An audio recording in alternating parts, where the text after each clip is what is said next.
nous apprêtions à rentrer dans les festivités du Seder, que nous avons appris à ce moment-là qu'il y a eu un attentat. Nous avons immédiatement appelé de partout pour savoir où ils étaient, jusqu'au moment où j'ai eu ma sœur qui était avec eux, qui m'a dit « On ne sait pas où est maman, mais papa a été blessé, il est à l'hôpital ». Et c'est à 1h du matin que ma sœur Déborah m'a encore une fois appelé en me disant « Maman est à Abou Kabir, c'est fini ».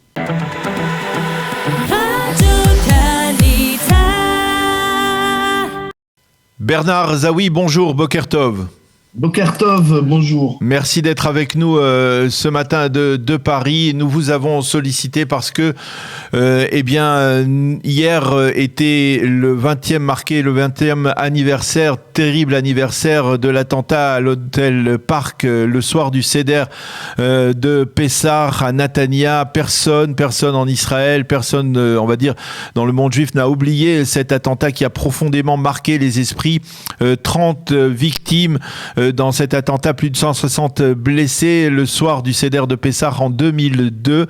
Et parmi les victimes, votre mère, Marianne Lehman Zaoui, qui était rescapée de la Shoah et qui a été assassinée donc dans cet attentat de l'hôtel Park. Alors, on se parle, hier on a fixé de se parler ce matin, mais on ne savait pas encore que l'on allait être rattrapé d'une certaine manière par l'actualité brûlante et toujours douloureuse, avec un autre attentat qui s'est produit hier soir, vous le savez, à Hadera, et 2 jeunes gardes-frontières israéliens qui ont été assassinés, dont l'une, Shirel Aboukarat, est une Ola Hadasha et d'une famille d'Olim Hadashim de France qui vit à Netanya. D'une certaine manière, 20 ans après, Netanya est toujours dans, on va dire, sous le coup de la douleur de cet attentat à l'hôtel Park et de l'attentat donc d'hier. D'abord, qu'est-ce que cela suscite en vous, cet attentat d'hier ? L'horreur, car chaque fois qu'un attentat a lieu, où que ce soit d'ailleurs dans le monde, la plaie se rouvre. Mais là, c'est tout à fait particulier puisque c'est une jeune francophone de Netanya. L'histoire se reproduit 20 ans après de la même manière. C'est donc une horreur. Je voudrais vous ramener 20 ans en arrière, si c'est possible, et je sais que c'est toujours très difficile de faire cela, mais c'est pour nous rappeler un peu comment vous avez vécu ce drame, cet attentat à l'hôtel Park le soir du Seder de Pessah. Rappelez-nous comment vous avez appris la nouvelle. Alors moi, j'étais en France, chez ma tante, à Boulogne. Ma tante qui, Baruch Hashem, a aujourd'hui 102 ans. Elle les a eu hier.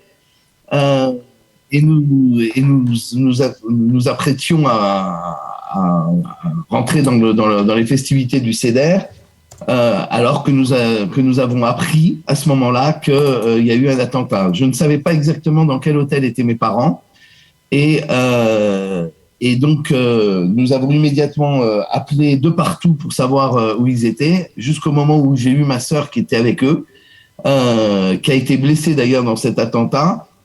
Qui m'a dit « On ne sait pas où est maman, mais papa a été blessé, il est à l'hôpital. Mon fils, donc le fils de ma sœur, Daniel, de 8 ans, a également été blessé et maintenant je cherche maman. » Et c'est à 1h du matin que ma sœur Déborah m'a encore une fois appelé en me disant « Maman est à Abou Kabir, c'est fini ». C'est moi qui ai prévenu le ministère des Affaires étrangères français qu'il y avait des victimes françaises, puisqu'au départ, il nous indiquait qu'il n'y avait aucune victime française. Et c'est en lien avec cette merveilleuse ambassade d'Israël à Paris que les choses se sont ensuite organisées. Alors, il faut rappeler que votre mère, Marianne Zaoui, était une rescapée de la Shoah. Oui, alors elle n'a pas été déportée, mais elle a été protégée par les réseaux Jean Moulin en France Libre et a évité la déportation. Ma mère est née à Sarrebruck, en 1925, quand la SAR était française. Mon grand-père est avocat international et était très fier d'avoir été allemand et d'avoir servi sous le Reich allemand pendant la Première Guerre mondiale. Il n'aurait jamais imaginé que, ayant été un fidèle serviteur de l'Allemagne, il aurait été pourchassé comme juif. Et donc, il a toujours refusé de partir à Londres au départ, et a été obligé de se réfugier en France libre dans une ferme tenu par une famille à moitié exceptionnelle, puisque la femme était une résistante et le mari voulait absolument vendre les Juifs qu'elle protégeait. Pour vous dire l'ambiance de la famille. Et c'est effectivement à la fin de la guerre que mon grand-père est retourné en Allemagne rouvrir la synagogue de Saarbrück, dont il était le président.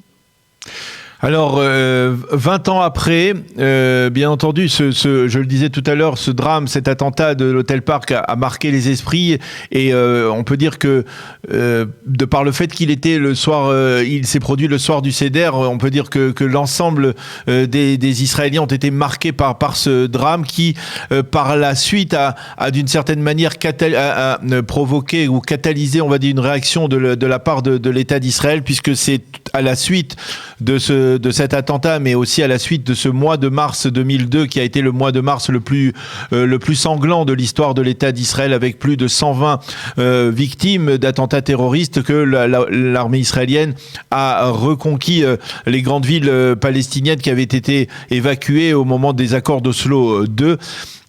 Avec le recul du temps, Bernard, on voit que le problème n'est pas réglé. On voit que d'un côté, à Sde-Boker, on essaye de promouvoir une paix régionale avec le monde arabe. On voit que d'un autre côté, eh bien, il y a toujours cette haine de certains Arabes, Israéliens et de Palestiniens en direction de l'État d'Israël. Quel regard vous portez-vous sur cette réalité au cours des 20 dernières années ? Je pense de façon pragmatique qu'on ne peut faire la paix qu'avec ceux qui veulent la faire. Et c'est pour ça qu'on peut faire la paix avec un certain nombre de pays arabes qui ont des intérêts convergents avec l'État d'Israël. Et je pense bien sûr à tous les pays du Golfe Persique proche de l'Iran, mais également avec des pays intéressés sur le plan économique comme le Maroc. Donc ça, c'est une première chose. Le jour où les Palestiniens comprendront que leur intérêt est de faire la paix et de entre guillemets, partager une terre qui ne leur appartient pas, mais que Israël veut bien partager, puisque la solution à trois États est dans les tuyaux, alors ce jour-là, il y aurait effectivement la paix. Je voudrais encore revenir un mot sur votre mère. Comment vous avez perpétué son souvenir ? Vous aviez décidé de prendre des initiatives pour essayer de perpétuer le souvenir de cette femme qui était à la fois une rescapée de la Shoah et qui a péri dans cet attentat terroriste dans l'État d'Israël souverain à Netanya ? Alors, oui, j'allais dire, avant d'être une rescapée de la Shoah et d'avoir péri, elle était ma mère. Elle était votre mère, oui, bien sûr. Elle était ma mère et elle était certainement l'une des femmes les plus importantes de ma vie. Elle l'est toujours. Oui, j'ai perpétué son souvenir d'abord sur un plan religieux, puisque j'ai créé une synagogue qui porte son nom dans ma commune en Seine-et-Marne à Comble-la-Ville, la synagogue Myriam Lehman Zawi, et que régulièrement j'organise des cérémonies du souvenir, parce que je pense que tant qu'on parle des gens exceptionnels, eh bien ils continuent à vivre. Et donc effectivement, je suis élu de ma commune, et grâce à un maire formidable qui s'appelle Guy Geoffroy, qui est le maire de Comble-la-Ville, nous allons faire fin juin une cérémonie pour les 20 ans en présence de l'ambassadrice de l'État d'Israël, une cérémonie pour les 20 ans de l'attentat de l'Hôtel Park. Vous vous souvenez de cet élan Je dois dire également qu'à l'initiative du maire de Comble-la-Ville, toujours, Guy Geoffroy, la salle de réception des élus de la commune, où moi-même je reçois régulièrement mes invités, s'appelle la salle Myriam Lehman Zawi et Lucien Fredj Zawi, parce que je n'oublie pas non plus que mon père, qui a été blessé dans cet attentat, est mort de ses blessures une dizaine d'années plus tard. C'est important, effectivement, de le souligner. Vous vous souvenez de cet élan de solidarité qui avait consécutif à cet attentat en Israël ? Oui. Alors, en Israël, et pas qu'en Israël, dans le monde. Cet attentat qui a quand même tué une trentaine de personnes et 160 blessés, dont ma sœur et mon neveu, je le rappelle, et mon père,